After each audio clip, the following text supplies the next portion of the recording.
भारत की सबसे बड़ी खबर। भारतीय रिजर्व बैंक आरबीआई ने मुंबई के न्यू इंडिया कोऑपरेटिव बैंक पर बैंकिंग कामकाज को लेकर कई प्रतिबंध लगाए हैं। यह कार्रवाई बैंक में हाल के भौतिक घटनाक्रमों से उत्पन्न पर्यवेक्षी चिंताओं और बैंक के जमाकर्ताओं के हित की रक्षा के लिए की गई है। कवरेज 18 में आपका स्वागत है। आज हम बात करेंगे भारत की एक ऐसी खबर की जिसने देश को हिलाकर रख दिया है। मुख्य समाचार। हाल ही में भारतीय रिजर्व बैंक आरबीआई ने मुंबई के न्यू इंडिया कोऑपरेटिव बैंक पर बैंकिंग कामकाज को लेकर कई प्रतिबंध लगाए हैं। यह घटना मुंबई में हुई और इसमें वित्तीय अनियमितताएं, निकासी पर रोक, जमाकर्ताओं पर प्रभाव, संपत्ति की बिक्री पर रोक, जमाकर्ताओं पर प्रभाव। भारतीय रिजर्व बैंक आरबीआई ने मुंबई के न्यू इंडिया कोऑपरेटिव बैंक पर बैंकिंग कामकाज को लेकर कई प्रतिबंध लगाए हैं। यह कार्रवाई बैंक में हाल ही के भौतिक घटनाक्रमों से उत्पन्न पर्यवेक्षी चिंताओं को और बैंक के जमाकर्ताओं के हितों की रक्षा के लिए की गई है। प्रतिबंध के मुख्य कारण। हालांकि आरबीआई ने इस बारे में कोई विस्तृत जानकारी नहीं दी है कि भौतिक घटनाक्रम क्या थे, लेकिन कुछ संभावित कारण इस प्रकार हो सकते हैं। वित्तीय अनियमितताएं। बैंक में वित्तीय अनियमितताओं का पता चलना, जैसे कि गलत तरीके से लोन देना या धोखाधड़ी। प्रबंध में समस्याएं। बैंक के प्रबंधन में समस्याएं जैसे कि कुप्रबंधन या अक्षमता, गैर अनुपालन, बैंक द्वारा आरबीआई के नियमों और दिशा निर्देशों का पालन नहीं करना।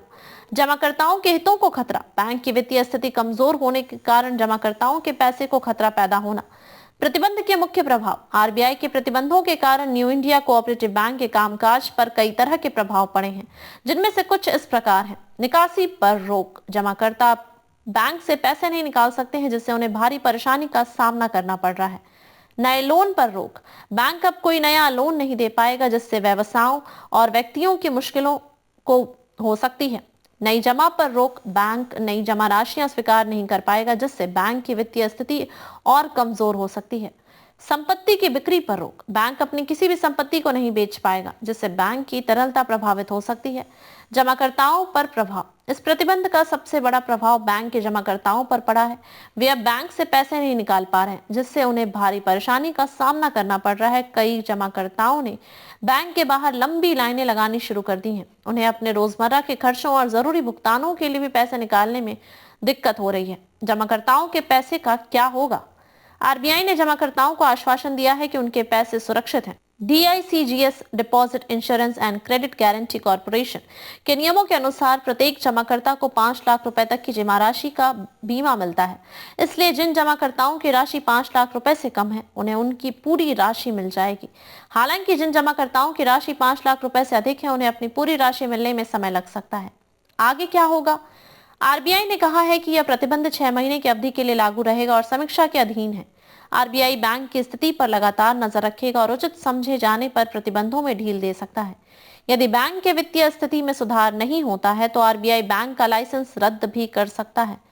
यह खबर क्यों महत्वपूर्ण है? यह खबर महत्वपूर्ण है क्योंकि यह सहकारी बैंकों की स्थिति के बारे में चिंता पैदा करती है। हाल के वर्षों में कई सहकारी बैंकों में अनियमितताएं सामने आई हैं, जिससे जमाकर्ताओं का भरोसा कम हुआ है।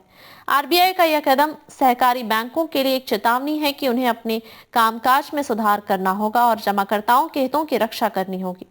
निष्कर्ष। न्यू इंडिया कोऑपरेटिव बैंक पर आरबीआई का प्रतिबंध जमाकर्ताओं के लिए एक बड़ा झटका है। हालांकि आरबीआई ने उन्हें आश्वासन दिया है कि उनके पैसे सुरक्षित हैं। हमें इंतजार करना होगा और देखना होगा कि आगे क्या होता है। इस घटना से सहकारी बैंकों के कामकाज और उनकी निगरानी के बारे में कई सवाल खड़े हो गए हैं। इस खबर पर जनता की भी अलग अलग प्रतिक्रियाएं आ रही हैं।